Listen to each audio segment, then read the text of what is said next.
The wind was screaming. Snow cut across my face like shards of glass. My hands were numb around the rope, my body dangling over a sheer drop. "Kevin, pull!" I shouted over the blizzard. His silhouette loomed above me, my anchor, my best friend. His face should have been tense, focused.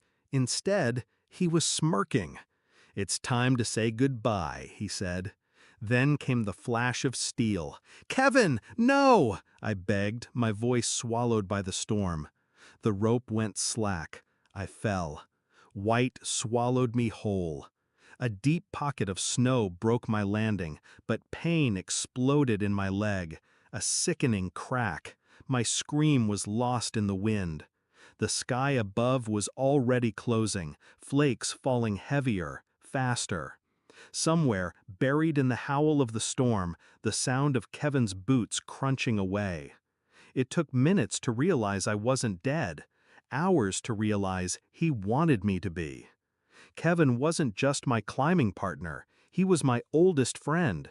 We had trusted each other on ridges that could kill with one slip. But there'd been tension lately, quiet things, missed calls, strange glances between him and my wife at gatherings, conversations that stopped when I entered the room. I'd buried my doubts, told myself I was imagining it. Now, lying broken in the snow, every moment replayed in cold clarity. He had been smiling when he cut me loose. That wasn't survival instinct, that was intent. A man doesn't kill for no reason, so what was his? The storm didn't care about my questions. It clawed at my exposed skin, trying to finish what Kevin started. I checked my pack, half-frozen water, an energy bar, my radio. I called for help. Static. Then a voice.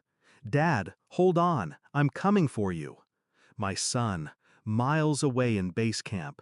His voice shook, but not from the cold. I didn't tell him about Kevin, not yet. Truth is a weapon you only draw when you're ready to strike. Hours crawled. Pain became a rhythm, a dull drumbeat in my leg.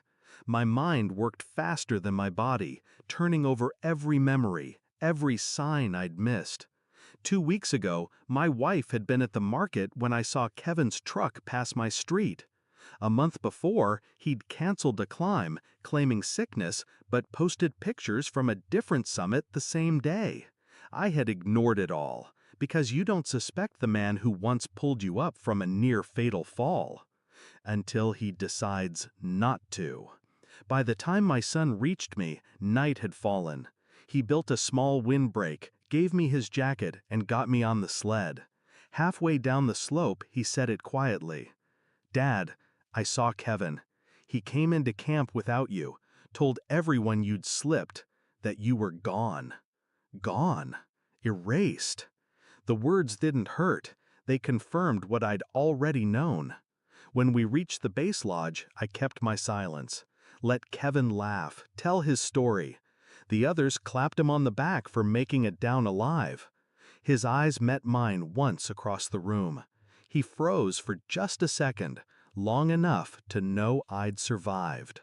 I didn't shout, didn't accuse. I waited until the next morning, until the snow stopped. Kevin was alone in the gear room, checking ropes, humming to himself. I stepped in, closed the door. He turned, masking surprise with that same easy grin. "You're lucky, man. Thought you were gone."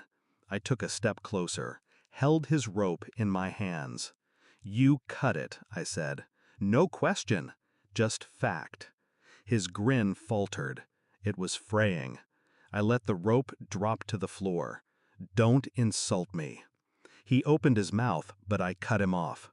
"Tomorrow, the climbing board will get an anonymous file. Photos, logs, your altered safety checks, your fake summit records. And the conversations you've been having with my wife." His eyes widened. "She talked," I said. "People always talk when they think you're dead." Silence stretched. Only his breathing filled the space. I leaned in, my voice low. "You won't climb again. Not here. Not anywhere. Then I walked out. I left the mountain that day.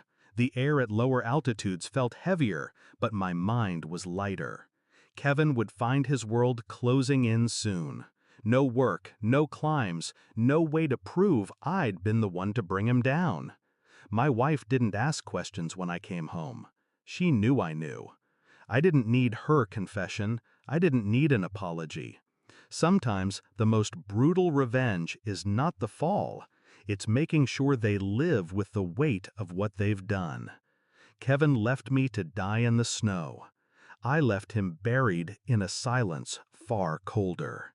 And I never looked back.